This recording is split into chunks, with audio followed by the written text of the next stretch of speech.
I just been. They gave me lemons, my nigga, and I just made lemonade.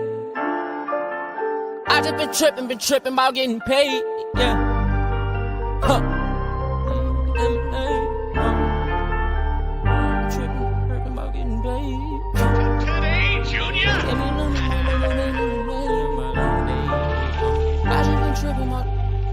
I just been tripping.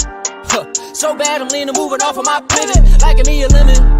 Cut it up and then I put the shit in my liquor. I became a little slicker. Just a young wild ass nigga. Got a kind 40 cow for you nigga that be thinking shit sweet. Jody throw a smile, I'm a dicker, and she only been around for a week. Too much drugs in my system.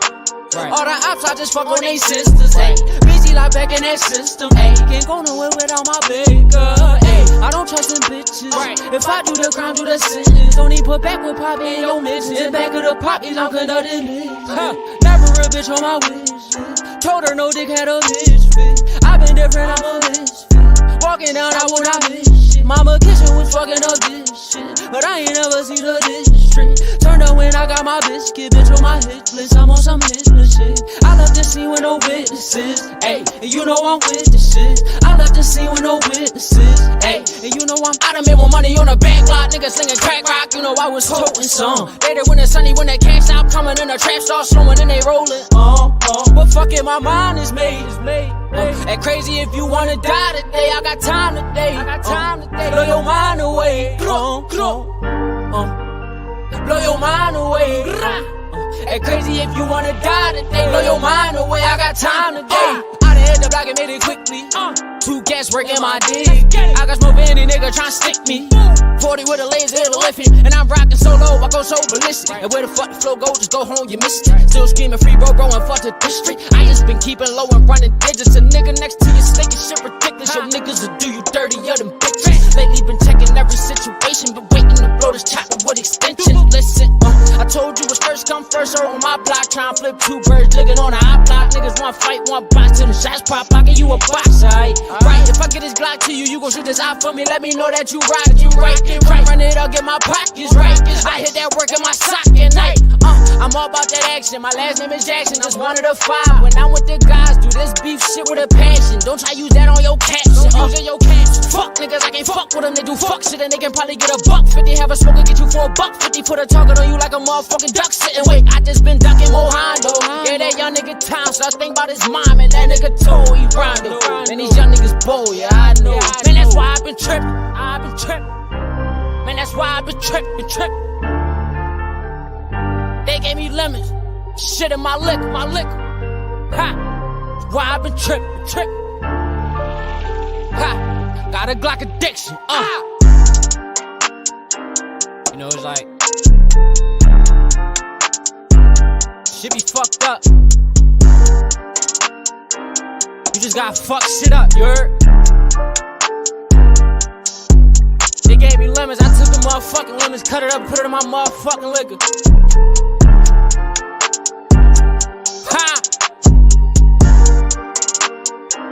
Young militant nigga, 5600, Osama gang.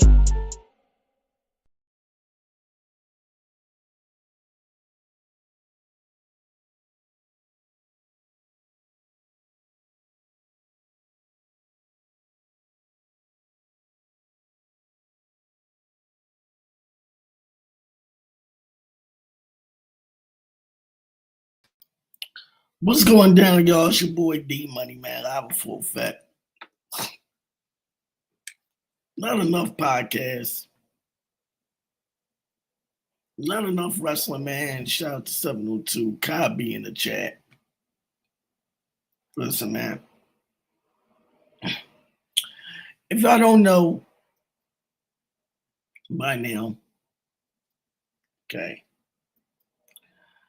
on December 13th will be the last match of John Cena's career. December 13th, Washington, D.C. And we're going to fucking talk about it. We're going to talk about it.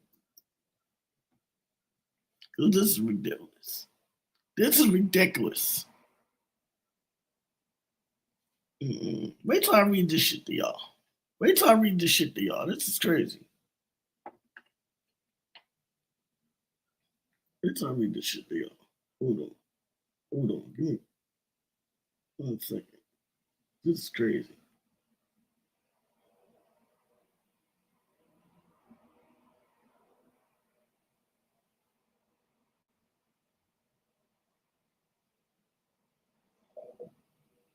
I'm about to drop the link. This is crazy.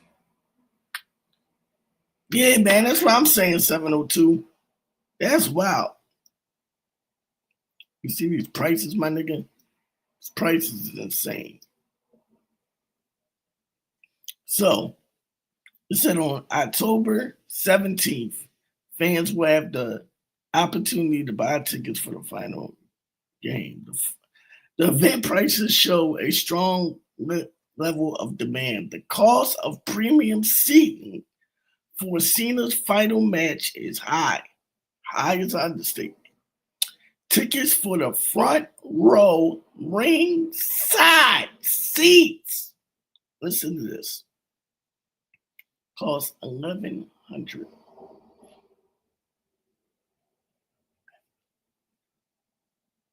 $1,100. My fault. 11. What's that? That's wild. Cost $1,100 and $500. 11,500. Am I reading that wrong? I'm sorry. I just woke up. That's basically $1,100 you paying. That's $1,100 you paying, man. Listen, that alone is fucking wild. And it's each, nigga. 1,100, 11. Shit, I can't even talk right now. Basically 1,100 each. It's crazy enough for ringside seats, right? The cost of other seats in the ringside area is likewise high. The fifth row seats in the same section, 6,000. Why the fuck I can't read right now? This is crazy. This is wild. $6,500. Basically, fuck all this. Basically, you're paying between $250 to 3 bands for these tickets. For standard seats alone, for standard seats. And for the front row seats, you're looking at $1,100. This is insane. This is insane. To see a nigga run down the ring with jean shorts, man, that's crazy. That is fucking crazy. That is fucking insane. These niggas gotta be out their goddamn mind. Now, John Cena ain't have twice the career of a Stone Cold or The Rock. In my opinion, my hardcore wrestling fans might beg to differ. But in my opinion, they didn't even do this rollout for Stone Cold or The Rock. But I understand, but 1,100, nigga? Hell to the no. Lost your goddamn mind. They definitely not worried about the kids no more, Kai. I mean, they trying to get in the parents' pocket right now, man. They don't care about 1,100. Tell you one thing, somebody's school tuition ain't getting paid this month. That's insane. That's wild work, man. That's wild work. And I'm not spending 1,100 even if he ends up wrestling like a Stone Cold or something. Which would be cool as shit. A little bit past his time, but I'll take it if it's John Cena first Stone Cold and Cena's last match. But I'm not pulling up. I'm not pulling up. You know what I mean? That's insane. That's a fact. I mean, he does have multi-platinum albums. That's a fact.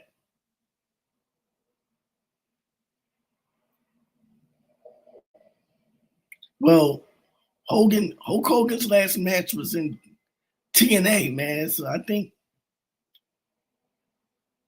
it was probably like $500.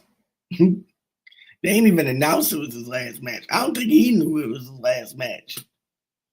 He woke up in the morning and was like, fuck it. I'm gone. I mean, won't he G uniform? Oh, come on, Emmy. Don't put G Unit on this jacket, man. Don't put G Unit on this jacket, man. Come on, man. We're not doing that, Emmy. That's crazy. It's the same work. You know what I'm saying?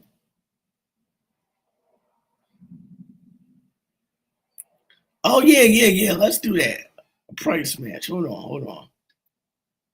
Give me a second. Oh, wow, work.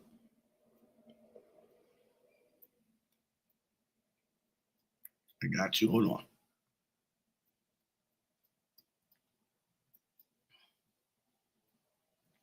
on. Yeah, let's do a price matchup. Hold on 1 second, y'all.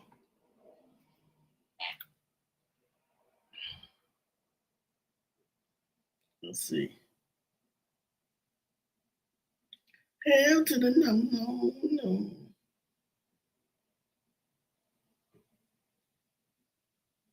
Let's do a price matchup, man.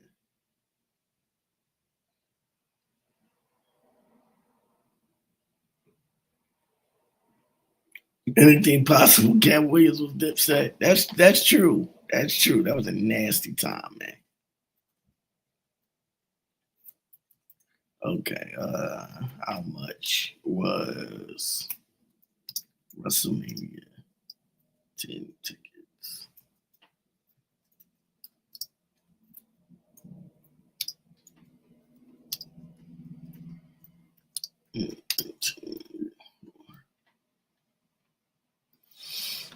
Okay, we're going to go price for price here. What the fuck? Hold on. Y'all ain't gonna believe this. Hold on. In WrestleMania 10, tickets in 1994 cost an average of less than $5.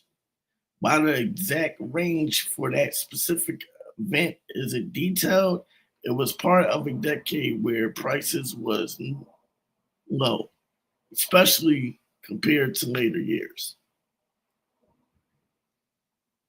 What the hell?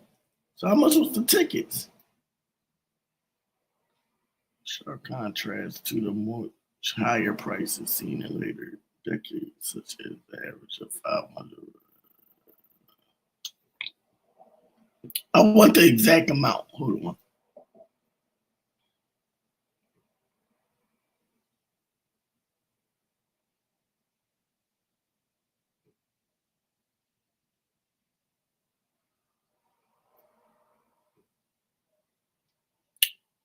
What's the exact amount at? Hold on.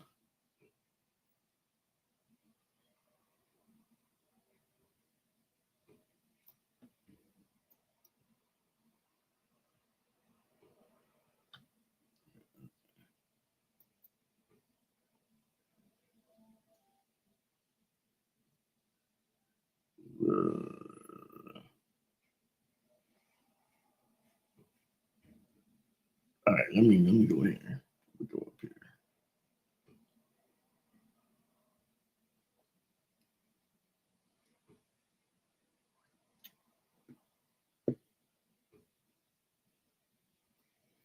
Damn, they ain't got no data on this shit. They ain't got no data on this shit. Hold on, my phone. Get the motherfucker out of here. $5. I could have went off the house back in the day. Yeah, they said it was $5. You can get a seat for $5 back in the day, man. I think that's cat. They gotta be cat, yo. Oh man. That gotta be cat. All right, let's see.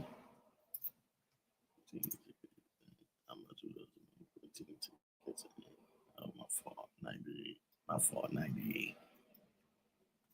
Put 98. All right. So let's see how much the tickets was in 1998. Let's say.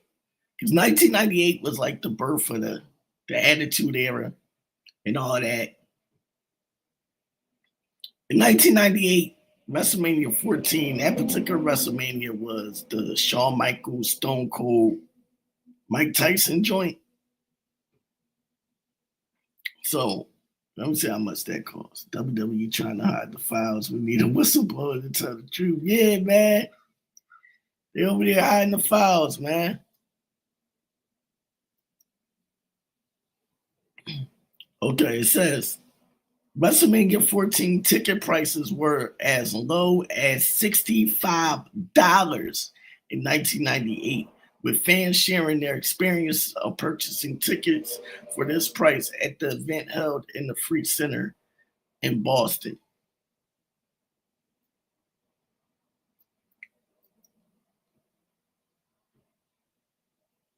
Fans confirmed that tickets cost $65 for that event. That is wild.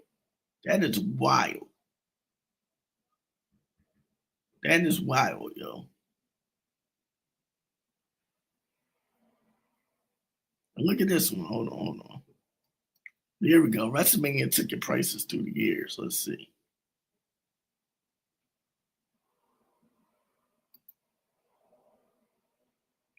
So it said, how much have prices gone up throughout the years? I remember going to WrestleMania 24 and paying about $120 for the 100 section seats. I wonder how much ringside seat for WrestleMania 1 was. Let's see.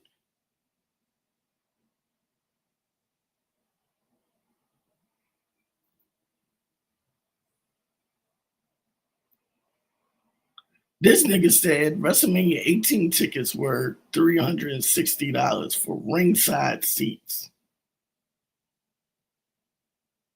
I think that's a little cap. But it could be true because apparently this person was there. This is wild.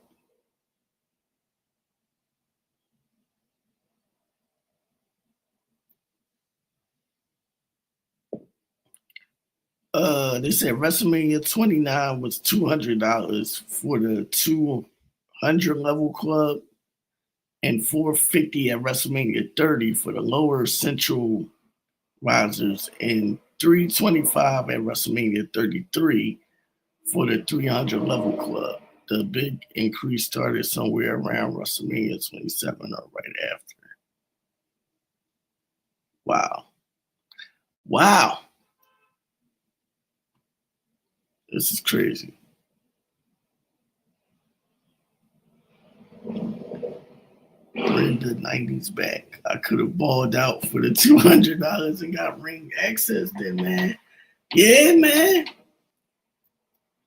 You could have bought a shorty back then, man. You think you living large, man. I mean, bring a little dip with you. You know what I'm saying? And yeah, man, rock out. You know what I'm saying? But those prices is ridiculous, man.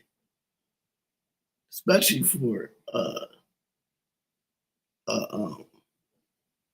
John Cena's last match. Those prices are crazy.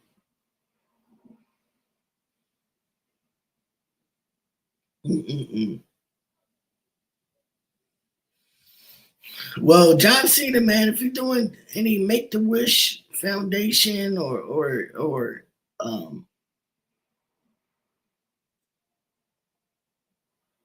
or any charity work. It's a person in this community with full blown, you know what I mean, cheer up their day with some tickets or something, man. You know what I mean? Or turkey burger. Oh man. Why is the Rock on $100 million worth of game? I don't know. It just looked awkward to me. You know what I mean? It looks kind of awkward. But let me find something else. Hold on. I'm about to find something else.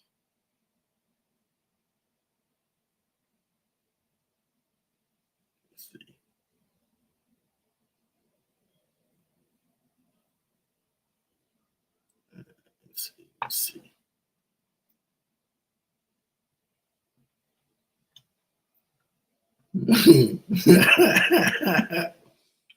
200 is like 1K now. Right, exactly.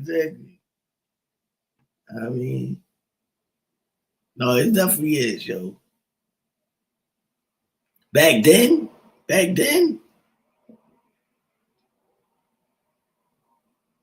facts, I mean, it's not.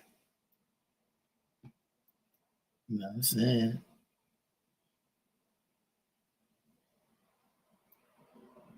Said, did you see The Rock with that fat ass hat on, man? Yeah, I saw the thumbnail, man. That shit was wild. Gilly ain't no real nigga if he ain't grind him up for having that fat ass hat on, man. Got to watch that WrestleMania match for the free ski. Facts. You know what I mean? And this nigga final match is not even on WrestleMania. This nigga final match is on a Saturday night main event. A random Saturday, December 13th. That's crazy. That's wild. That is wild.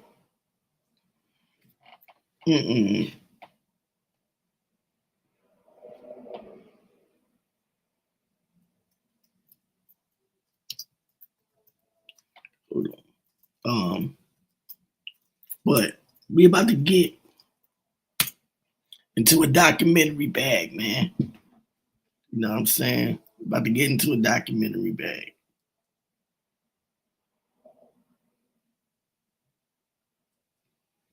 Hold on.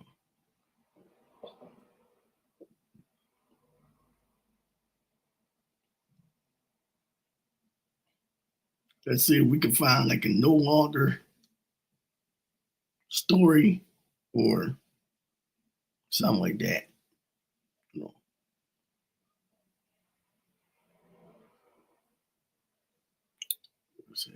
Where's the Dark Side of the Ring fabulous movie? Let's do that. Dark Side of the Ring. Dark Side of the Ring fabulous movie. Hold on. Here we go.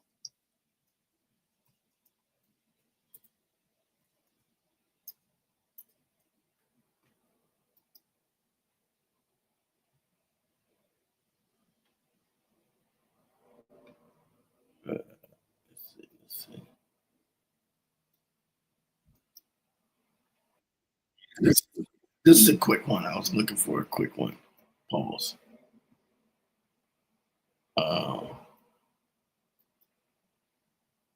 Okay, here we go. Family, y'all. I found it. This is the life and crimes of the family. Reports of man. All right. The life and crimes of the fabulous movement, man. Check it out. Is this the case of an innocent woman being unfairly accused of sex trafficking, SA, for more than 50 years? Okay. So, back in the day, women was not like a main priority in pro wrestling as far as like booking wise and things like that. So they had to do a lot just to get like a little bit of light. You know what I'm saying? And Yeah, here's the story of the Fabulous Moolah. Women's wrestling was controlled by a singular figure, the Fabulous Moolah. But despite being synonymous with women's wrestling for decades, a dark cloud has hung over Moolah's legacy thanks to reports of sex trafficking, SA, exploitation, extortion, and an unchecked ego from various women's wrestlers she was training. But is this the case of an innocent woman being unfairly accused of heinous things by hordes of lying women? Or is this the case of a woman who used her power to abuse women's wrestlers for decades and never got a comeuppance for her injustices? Today we're gonna find out. This is the life and crimes of the Fabulous Moolah.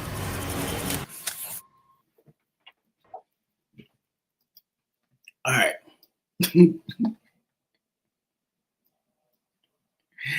Now, the Fabulous Moolah was a wild woman, man. She was a wild woman. I'll break this down as best as I can. All right. Here we go.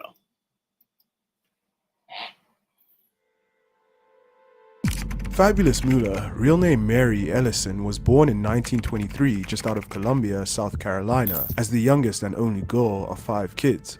Her mother passed away from cancer when she was only 8 years old, leading her to be raised by her father and her brothers. The death of Moolah's mother affected her deeply, and even 2 years later, she was reported to still be distraught over the loss. As an attempt to cheer her up, Moolah's father brought her to the local wrestling matches. It was there that Moolah first saw Mildred Burke, the independent women's world champion, and fell in love with wrestling. And so, in her late 20s, she decided to become a wrestler, making her debut in 1949. During this time, women's wrestling was treated mainly as a sideshow and was not taken seriously, so Moolah struggled to get bookings and make a living for herself. Despite all of this, she was slowly building her name in the very limited women's wrestling scene.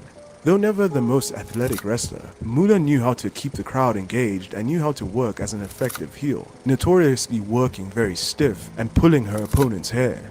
After relentlessly grinding and making a name for herself over the years, she finally got a big break in 1956 when Vince McMahon Sr., who headed the Capital Wrestling Corporation, invited Moolah to participate. Hold on.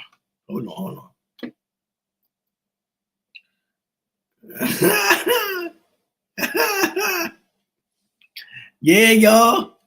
Yeah, Moolah be the gang. You know what I mean? Yeah, man. Y'all ain't know that, man. Yeah, man. Whole time, man. D Money, Fabulous Moolah. You know what I mean? You know she. You know what I mean? Moolah be the gang. You know what I mean? Y'all thought I was talking about me? Nah, nigga. I was paying homage to the Fabulous Moolah, man. You know what I'm saying? Moolah be the gang. You know what I'm saying? But let's go back. So 1959. All right, Fabulous Moolah got her big break in WWF, right? From Vince McMahon Sr., right? Which is Vince McMahon's father, right? But more importantly, what was the world in 1958? What was going on in 1958?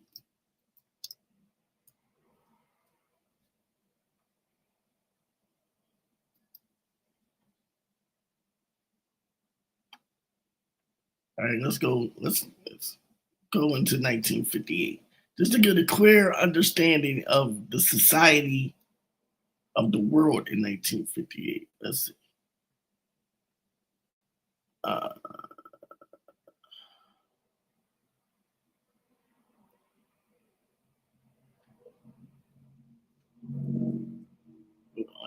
Let's see. Let's look at the world in 1958.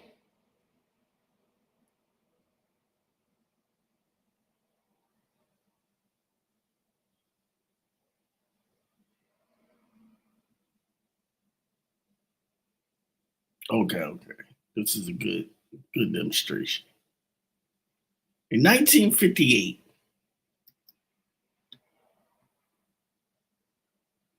let's go to 1958 here.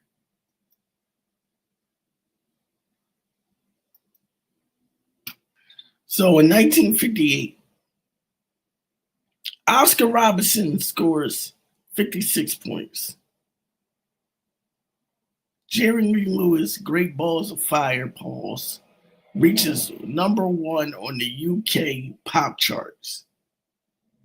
In 1958, the NCAA adds a 2-point conversion to football. This is crazy.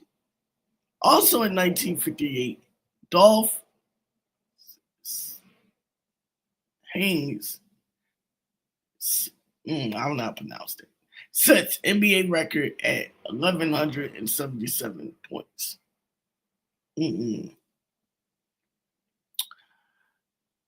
9,000 scientists of 43 nations petition for a nuclear test ban. This is all in 1958. New York Yankees announced that 140 MLB games to be televised on WPIX TV this season in a deal worth over. Okay. What else happened in 1958? The Phillies agreed to televise 78 games into NYC. Doesn't happen.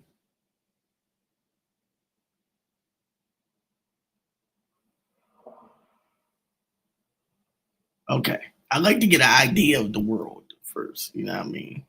All right. So now let's go back to the video. Okay. It's 1958. We here. We here, baby. McMahon Sr., who headed the Capital Wrestling Corporation, invited Moolah to participate in a 13-woman battle royale to crown the NWA's Women's World Champion. The match took place on September 18, 1956, and Moolah was the last woman standing and claimed her first championship. She would go on to hold this title for a staggering 28 years. Moolah ruled over women's wrestling with an iron fist and actually purchased the rights to the title in the 1970s. She even changed the face of the title belt to include a picture of herself. After she became the NWA's Women's World Champion in 1956, her stronghold on the women's wrestling industry began. Moolah and her husband, Buddy Lee, formed Gore Wrestling Enterprises, and Gore Wrestling Enterprises became the premier promotion business for female wrestlers. Moolah invoked strict rules for the girls that trained under her. She insisted that their hair and makeup was always to be done, and that none of them could date men associated with professional wrestling. Moolah helped pioneer the crowd-pleasing style of women's wrestling that would dominate the industry for decades. Moolah also began to close off women's wrestling as she amassed more power and control over the sport. As a sports champion and its controlling booker, Moolah typically would only wrestle and defend her belt against women who were part of her promotion business.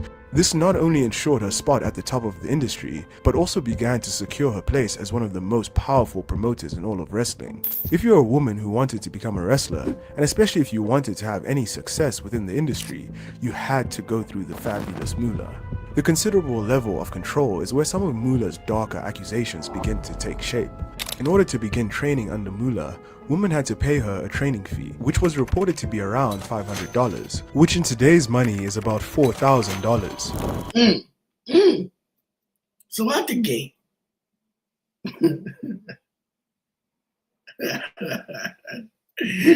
she said, goodness gracious, Vince, you put the ladies to the war.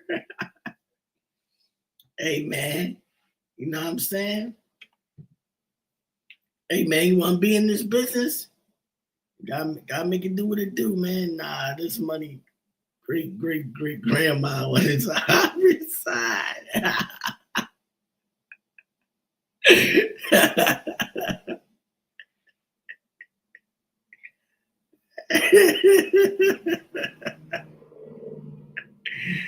Who's gatekeeping in the story? Nah, man. Nah. So she was.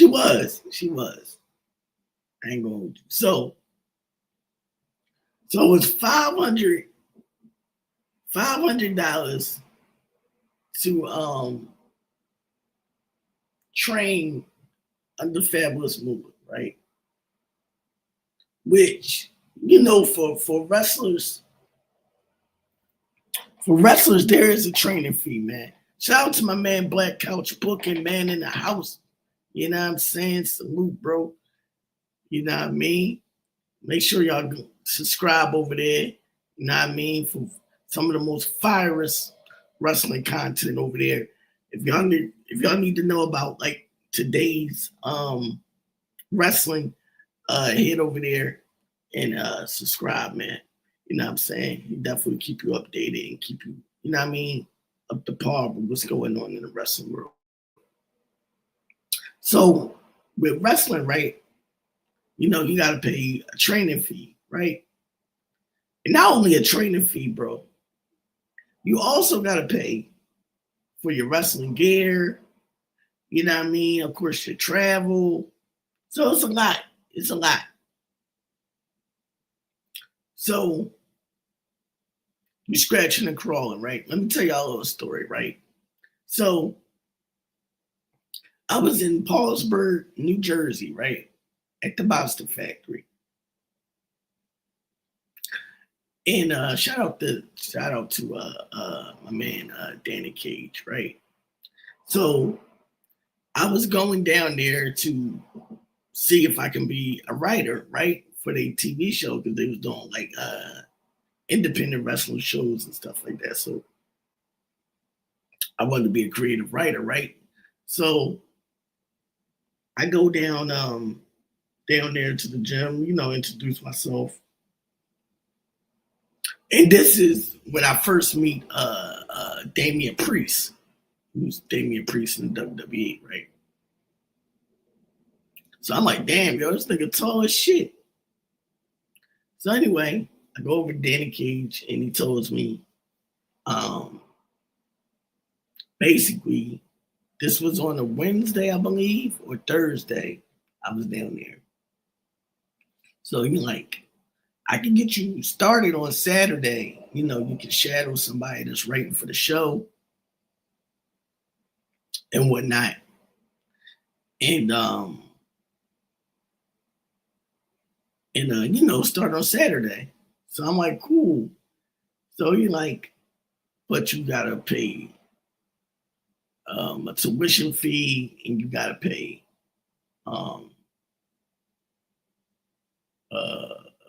you know, you gotta lift weights and stuff to get in shape and blah blah blah, all this stuff, right? So I'm like, huh? Just to pick up a pen and pencil and write some storylines? I gotta pay you to write some storylines. I didn't understand the wrestling business, how it goes. But of course, yeah, you want to be in the business, right? You gotta, you know what I mean? Pay just like all the other students pay. So yeah. But long story short, yeah, man, the wrestling business is hard. So if you in the wrestling business or got a desire, you gotta have your money up as well, man. You know what I mean? So it ain't easy, you know what I mean? But let's get back to it. Fabulous Moolah, The Life of Crimes. Let's get into it. To be around $500, which in today's money is about $4,000. The trainings were reported as some of the most intense that wrestlers could endure. Typically, training would occur for 5 hours per day and took place in Mullah's barn, which lacked any air conditioning and was very hot. Despite taking this training fee, many of the women have reported that Mullah didn't actually do much of the training for the wrestlers, instead leaving those duties to some of the more experienced wrestlers in her stable. Those wrestlers who did lead the intense training sessions, however, were never paid any extra for their work. It's never been easier to start a podcast than with... Hold on. Shoot. Fabulous Moolah trip. So she let other people trade these wrestlers, not paying them and taking the bread. Oh man, Fabulous Moolah was on some on some bullshit, man. She was on some fucking, oh man. She was in her y'all know the bull bag. That's crazy. That's wild. Let's continue. compound in Colombia for their work. The girls were also required to live on Mullah's compound in Columbia, South Carolina on Mullah Drive. The wrestlers were given a strict curfew as well, with Mullah reportedly locking the gates after a certain time, and if wrestlers weren't home by then, they were locked out until the next day. On top of the training fee, Mullah collected $300 per month in rent, which would be around $2,400 in today's money. Basically, she was making a killing. Oh, hell no, man. Yo. Oh, man. Yo, Fabulous Moolah gotta teach me the game, dog. This is crazy. So she had wrestlers not only training for her, she also had wrestlers living with her and collecting rent on top of the tuition money. Oh, she a bad motherfucker, man. She a bad motherfucker, man. Hey, man. She's surgical with this shit, Jake. This is crazy.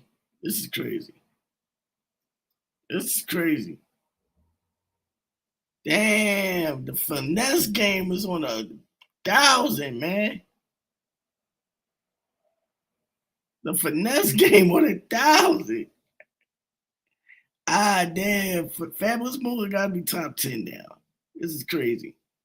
If Fabulous Moolah is not on your top 10 list, just off this alone, yeah, y'all bugging out. Y'all bugging out, man. This is crazy.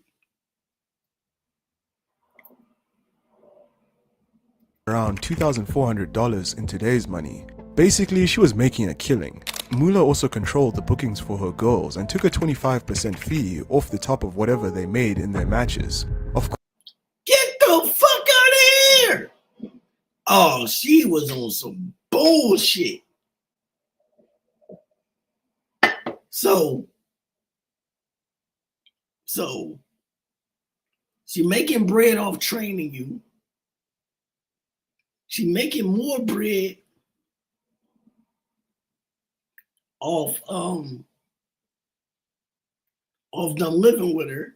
Then she making some more bread, getting 25% of what they're making in matches. This is wild. This is wild. This is wild, man.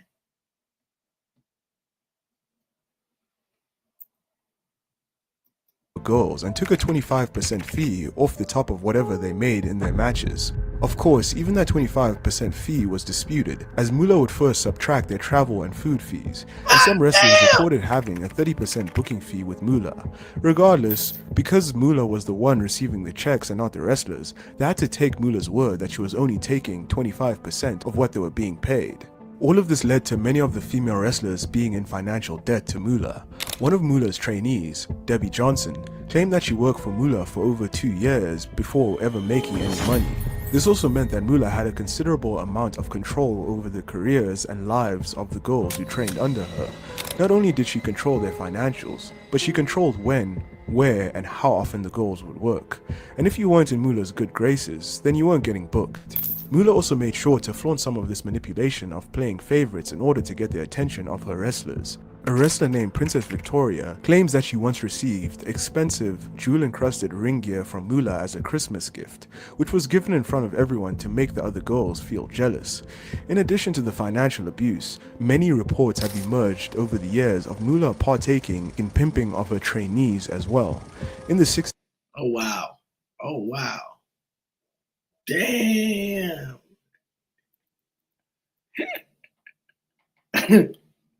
Yeah, it means she had him on a 720 deal, man. 720 deal is wild. And then she pimping these bitches. She pimping these bitches. Oh, hell no. Hell no.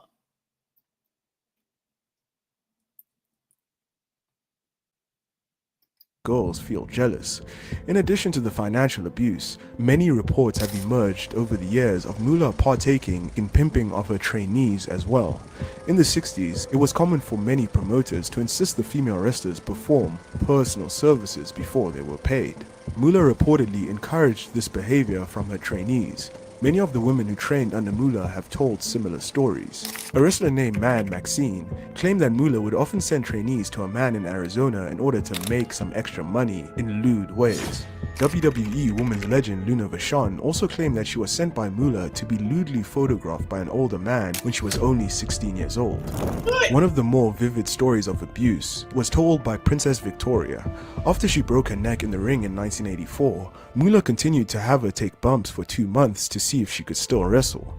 When it was made clear that she wouldn't be able to take a booking for some time, Moolah arranged for her to meet a man in Holland to make some extra money.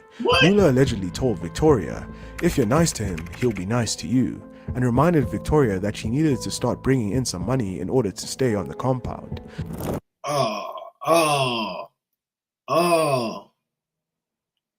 She on some shit. Fabulous Moolah is wild, man. So, let's go back. So she trained these bitches. I'm sorry. Trained these women. Then made them pay rent.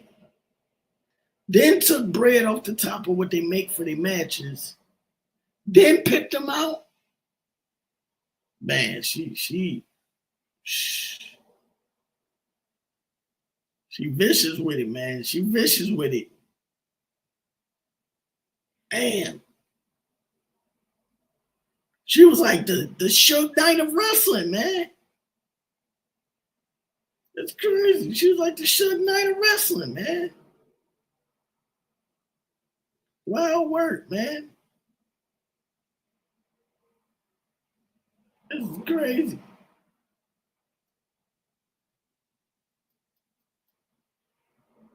Nah, they slow. The fuck they was training for. She was champ for 28 years. She took Vince. Yeah, I'm convinced. I'm convinced she took Vince the game, yo. I'm convinced she took Vince the game of how this works.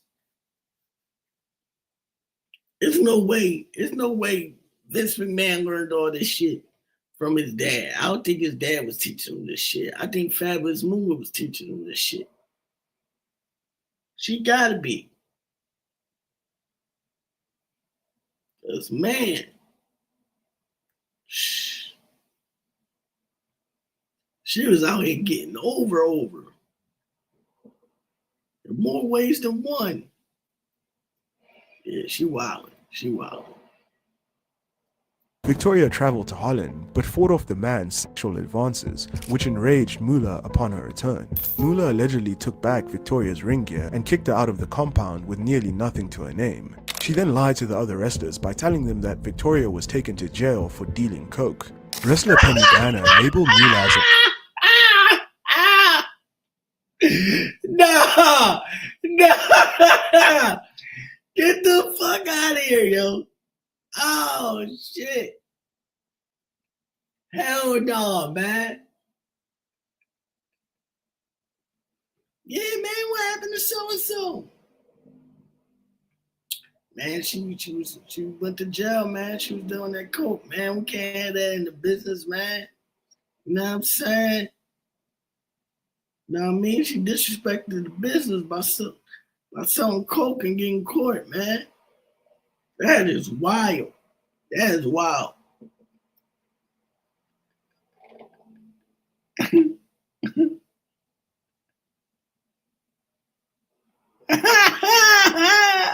And me said, nah, that's your people. She got your life back.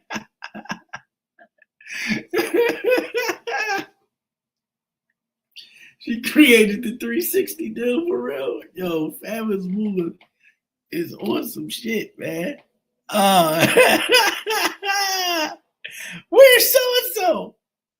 She's in jail. That was crazy. and kicked her out of the compound with nearly nothing to her name. She then lied to the other wrestlers by telling them that Victoria was taken to jail for dealing coke. Wrestler Penny Banner labeled Moolah as a pimp and a sex trafficker and accused her of specifically sending out female wrestlers to fornicate with promoters in exchange for money. She also likened the photo shoots Moolah would book for her underage talent to pornography. Sandy Parker, who was a lesbian, claimed that Mula forbade her from visiting gay bars and even pressured her to date men instead to help her image. This was seen as hypocritical from Mula, however, who was alleged to have had affairs with women's wrestlers. Ever dreamed of leaving? Fabulous Mula, dog, you is a wild woman, man. You're a wild woman. So we gonna keep going back, y'all. So hold on.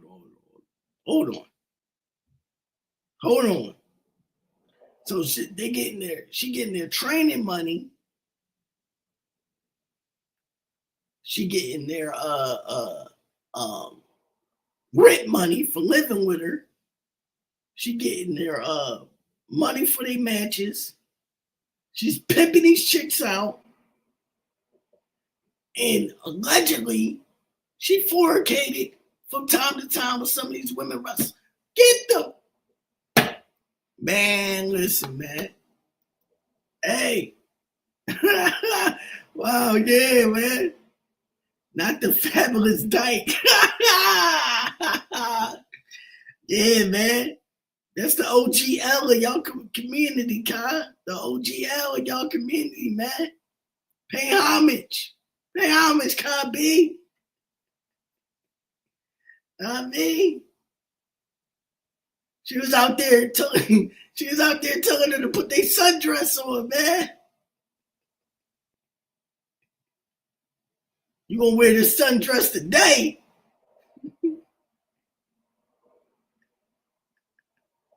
You gonna wear this sundress today? Oh man, that was Mula's. Man.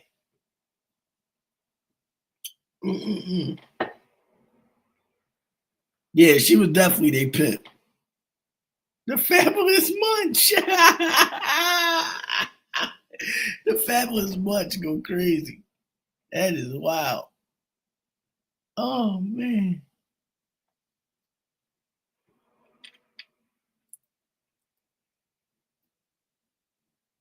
Men instead to help her image. This was seen as hypocritical from Mula, however, who was alleged to have had affairs with women's wrestlers.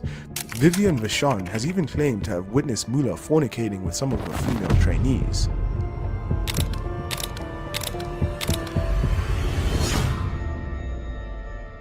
Oh, we getting into the lesbian bag?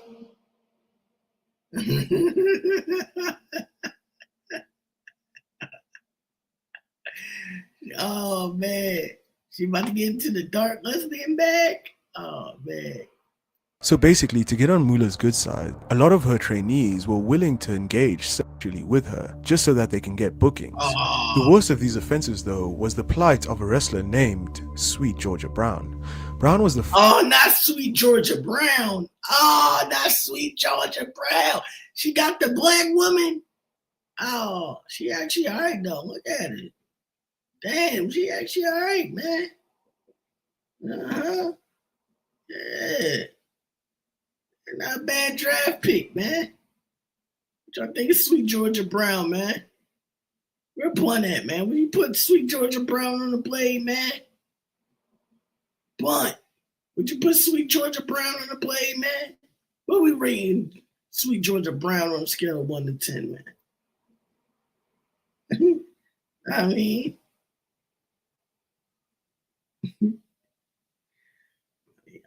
oh man, Fabulous Mula is so lucky she not alive, man. You know what I mean? I crack gang.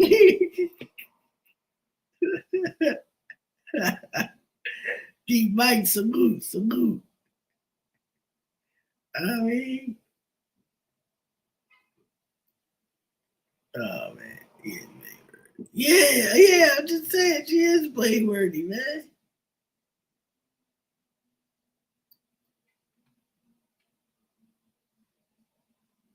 first African American on the page sexually with her, just so that they can get bookings. The worst of these offenses, though, was the plight of a wrestler named Sweet Georgia Brown. Brown was the first African-American wrestler from South Carolina, and like nearly all the women's wrestlers in the 50s and 60s, she trained under the fabulous Moolah. Little was known about Sweet Georgia Brown until 2006, when an article was released in the Columbia Free Times. There, Brown's daughter told of the abuse her mother reportedly received at the hands of Moolah and her husband, Buddy Lee. Brown claimed to be told to drink and take drugs, and was SA'd by men frequently. The family told of Brown consistently returning home pregnant with another child after her time on the road, and was even rumored to have been impregnated by Buddy Lee. Brown would eventually leave the industry in 1971, mentally and physically exhausted after years of abuse at the hands of Moolah and Lee. On the wrestling side of things, in June of 1984, Moolah would sell her rights to the NWA's World Championship to Vince McMahon Jr. for a considerable price, and in doing so... Alright, let's go back. What happened? On the wrestling side of things, in June of 1984, Moolah would sell her rights to the NWA's World Championship to Vince McMahon Jr. for a considerable price, and in doing so, she agreed to compete exclusively in the WWF. This meant that Moolah transitioned into the very first WWF Women's Champion. Soon after, Moolah would become a key player in the WWF. At the time, music star Cyndi Lauper had begun a rivalry with wrestling manager Captain Lou Albano, garnering a huge amount of mainstream interest. The rivalry would build to a women's championship match at the Brawl to End It All on July 23, 1984. The main event match, which was featured on MTV, pitted upstart Wendy Richter, who represented Lauper, against the fabulous Moolah. In order to gain favor with Vince McMahon, and likely for a hefty price tag, Moolah agreed to take the loss in a high-profile title match to Richter. This would end Moolah's nearly uninterrupted 28-year title reign. 28-year title reign? Oh.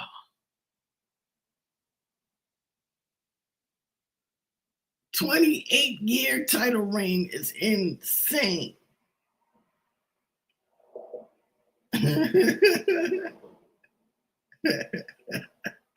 Yeah, man, fabulous Moolah Diddy, man. I mean, yeah, man. This just shows, man, it's in every industry, man. Every single industry, man. You know what I'm saying?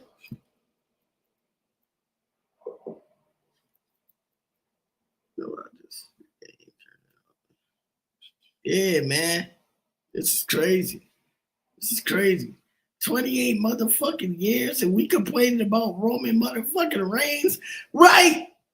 Right. I know some of my wrestling fans is in the bushes. How y'all feel? How y'all feel about Fabulous Moolah's 28-year reign? All right, imagine this, right?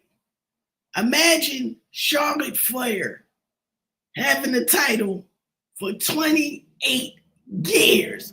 Y'all motherfuckers will lose your goddamn mind. 28-year title reign, man. Charlotte Flair had the title until, let's say, 2025 to 2028. So she won't lose that title until 2053. But y'all complained about Roman Reigns' 3-year run with the WWE title. Y'all lucky it wasn't 28 years. It's crazy. It's crazy. Let's continue on. Dang. Oh, man. 28 years title reign. If Charlotte Flair held that title for 28 years, she would outlive full-blown Tazlo. I bet anything. Let's get back to it. As the women's champion, but she wasn't quite ready to leave the spotlight just yet. Imagine being able to build an app with your name on it, just by thinking. Come on, man. Come on, man. Come on, man.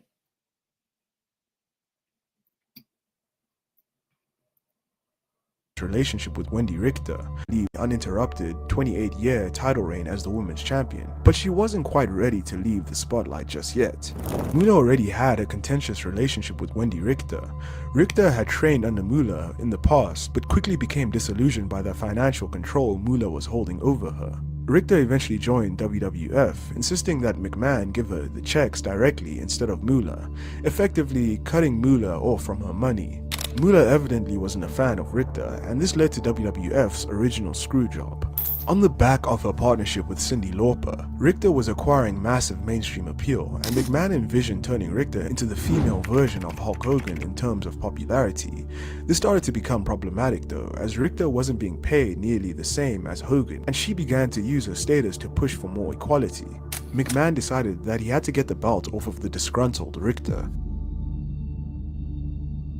On November 25, 1985 at Madison Square Garden, Wendy Richter was scheduled to defend her title against a masked opponent, the Spider Lady. Richter claims that she saw Moolah backstage before the match and was surprised, as Moolah typically didn't appear at any show she wasn't booked on.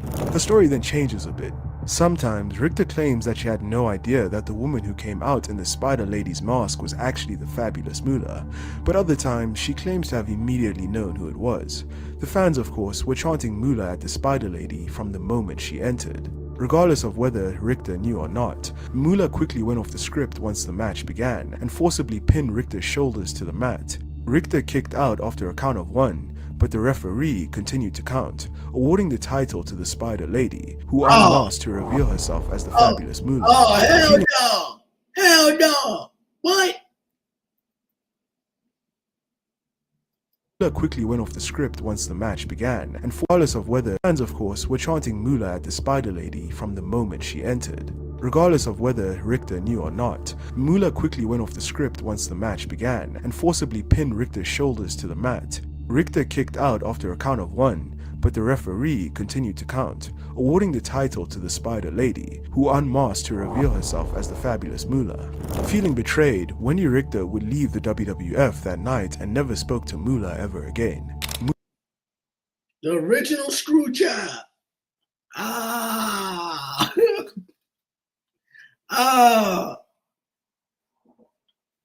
Oh man, fabulous Moolah is the reason Bret Hart got screwed, man.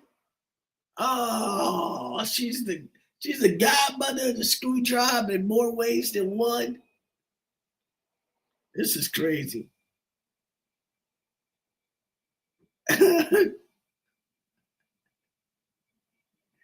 Oh man. Yo, the more I'm hearing this story, the more I'm realizing Fabulous Moolah toward Vince McMahon the game. And nobody's going to tell me different. Because everything Vince McMahon is being accused of right now with the women and the text message and the extortion and the essay and blah, blah, blah, blah, blah. And now the screw job. Is she no longer somebody as well? This is crazy. This is crazy. This is mind blowing. Fabulous Moolah gave the game to Vince McMahon. I'm convinced. Nobody gonna tell me different. Back to business. Moolah had a lot of control, either unmasked to reveal herself as the fabulous Moolah. Feeling betrayed, Wendy Richter would leave the WWF that night and never spoke to Moolah ever again. Moolah had a lot of control backstage, and she even forced her way into the CBS animated series, Hulk Hogan's Rock and Wrestling. Okay, yeah, I'm glad they mentioned this. Hold on, y'all. She even forced her way into the CBS animated series, Hulk Hogan's. So, you remember, y'all was like, D-Money, you ain't never watched those cartoons growing up? I used to watch this shit right here. It was a very brief time. I was, the little viral one. I was like, this is 87, 88. So I'm anywhere between 7 months to 1 year old, man. And I used to watch this show right here, man. You know what I mean? It was called Rock and Wrestling. You know what I'm saying? And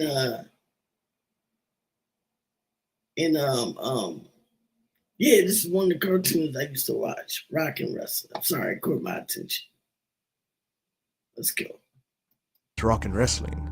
Originally, Mad Maxine was set to receive a huge push from WWE and to be a character on the show. But Moolah, who controlled Maxine's bookings, never told her about the plans and began to refuse to book Maxine on any of the shows to tank her popularity. Maxine would leave the WWF shortly after, and Moolah ended up being the one on the cartoon show. As time went on though, Moolah's influence eventually began to fade. More and more women were now getting employed directly through WWF, which meant that they no longer needed Moolah to get booked. Moolah left the WWF in 1988 and retired from the ring soon after. She would form the Ladies International Wrestling Association in 1980 and would actually return to wrestling in 1993 for the promotion. She continued training wrestlers throughout the 90s, including training male wrestlers, and in 1995, the fabulous Moolah became the first ever female inductee into the WWF Hall of Fame. Moolah returned to the WWF in 1999 alongside Mae Young and became a regular comedic act during the Attitude Era. Moolah even won the WWF Women's Championship one more time at No Mercy in 1999, becoming the oldest champion ever at that time. Moolah. God damn. God damn. Oh, man.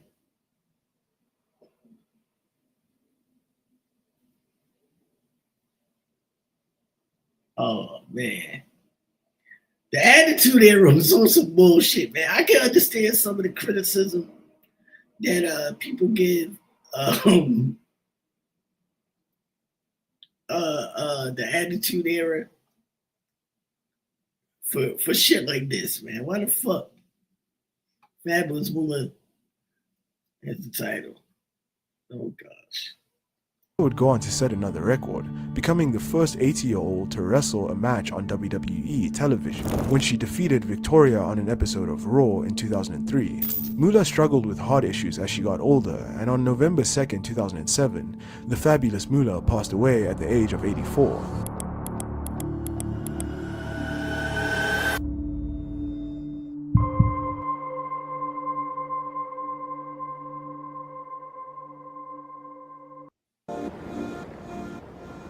And R.I.P. to the fabulous Moolah, who had a fabulous career.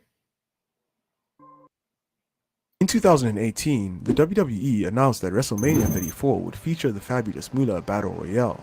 The match would highlight 20 women, and the winner would be awarded the fabulous Moolah Memorial Trophy. Almost immediately, this decision spawned backlash from the wrestling community. Stories of Moolah's alleged abuse began to come out into the mainstream, and many people pointed out the hypocrisy of honoring Moolah during a period of time dubbed the Women's Evolution. As part of the original announcement, the WWE also described Moolah as a trailblazer for women's equality, which again raised eyebrows when you consider how hard she worked to keep herself at the top of the industry. That very night, a Change.org petition was started online, demanding that WWE change the name of the Battle Royale. Within hours, the petition had nearly 10,000 signatures. The WWE initially tried to push through the negative reaction, but when one of the main sponsors of WrestleMania 34, Snickers, got involved, the WWE couldn't ignore the situation any longer. With the majority sponsor expressing their disappointment, they changed the name of the Battle Royale to the WrestleMania Women's Battle Royale 2 days later. WWE managed to survive the controversy, but the real damage was done to the legacy of the fabulous Moolah, who had her allegations go truly mainstream for the first time. The legacy of the fabulous Moolah is certainly a complex one. On one hand, she is inextricably linked to the history of women's wrestling, and her popularity and efforts helped lift bans on women's wrestling in various pockets of the United States. She also, in one way or another, trained a generation of wrestlers over many decades, but unfortunately, the damage that Moolah did on the industry is just as significant to her story. Because of the influence she wielded, Moolah could have made things far better for the next generation of women's wrestlers. Instead, her and her husband took advantage of poor young girls who were just trying to get into the wrestling industry. Moolah left a path of destruction in her wake. Countless wrestlers left the industry due to the financial and sexual abuse that they endured. Opportunities were taken away while one woman held the belt for almost 11,000 days. The fabulous Moolah affected many lives negatively, and all of this and more was because Moolah had to be at the top of women's wrestling at all costs. So Fabulous Moolah was over there gatekeeping, man, pretty much, man. That's crazy. 99, I was 2 years old, yo. Damn.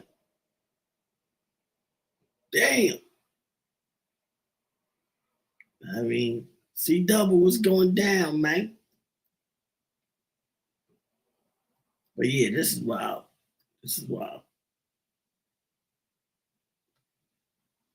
Give me a brief second, y'all. Hold on. In the commercial break bag. Hold on. Give me a brief second, y'all.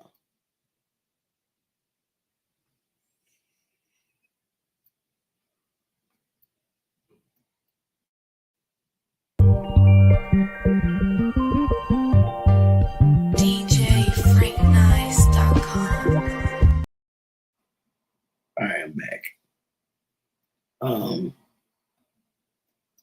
Here's the link, man. Anybody want to pull up, break down, or express what they just seen and heard, man? You're welcome to do so.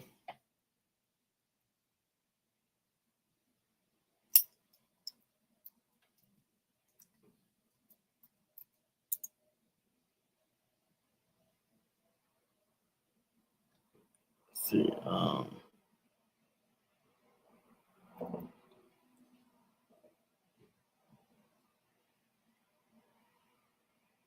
see what we got here.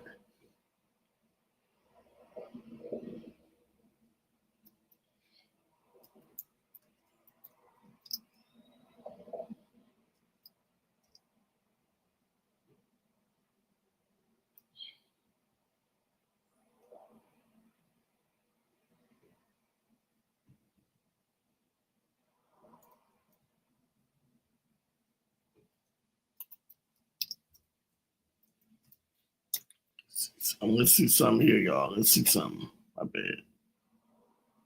See something here, y'all.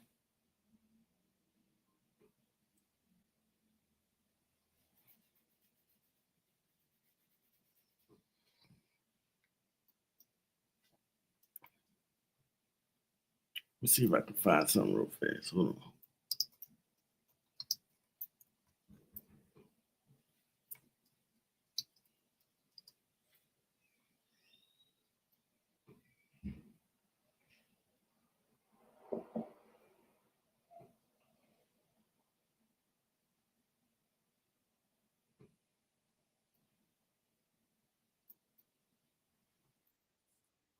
Okay, let's see.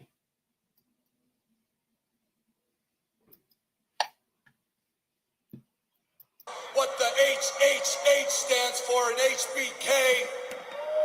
You're nothing but a homo, and that guy there in the green shirt is nothing but a homo. You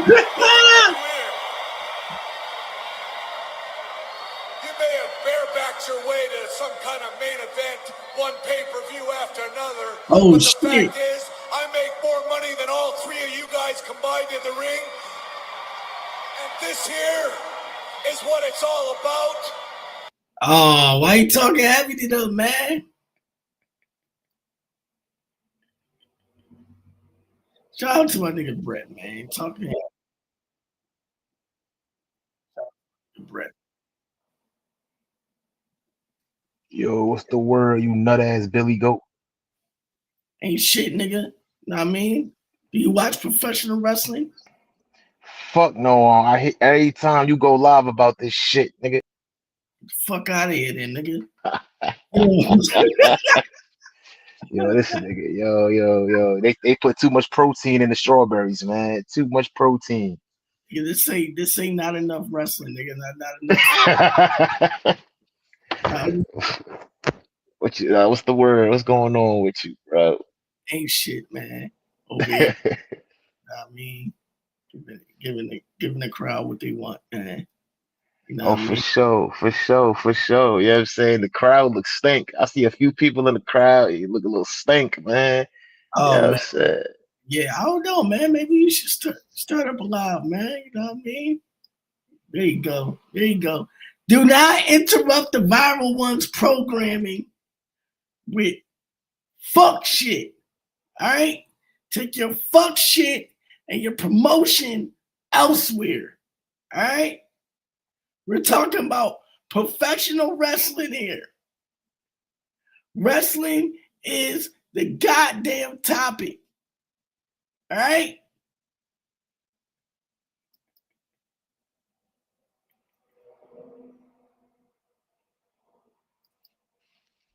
You look like mankind.